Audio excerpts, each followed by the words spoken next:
Hello guys, magbunta guys, maglungag di tarog mais guys. Inganion di paglungag sa mais, ang mga pobre og mga taga-bukid related ani kay kami ra may po makakaog mais og mga dato ang makakaon na no. Una okay-okayon, dayon atong kuno nang kalayo pantay din ato sa nang Tacloban kay para atong pagkataon kay mao nay sekreto para mulami jud ng mais. Human ato na nang abrihan. Kung daghan pa gani og tubig matik ato na nang habuan.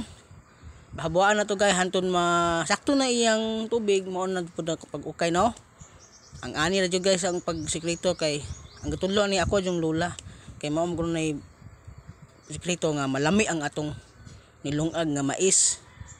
Habuan pakataon siya para mukata na siya maayo no, di ba? Para lami kayo tong kaon na naron guys. Dapat ang kalayo pod pantay na siya, di na sobraan. Kung sobraan nimo murag may aksyon sa gilaw no. Dapat pantay rin siya nga kuan kalayo.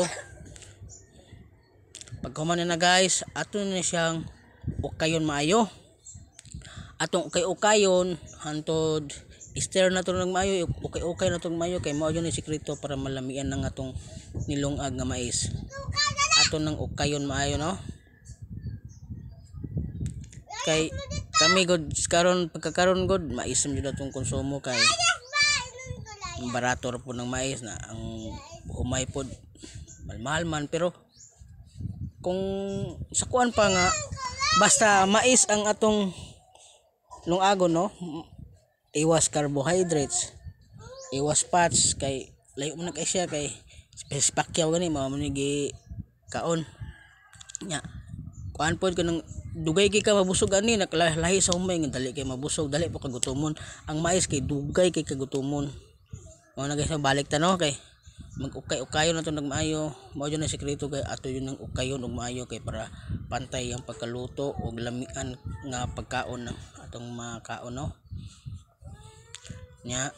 Okay dapat ang kalayo jud di jud siya kusog kayo ha og maglungag mong mais dapat pantay jud ang kalayo ana kay ukayon jud na to nagmaayo.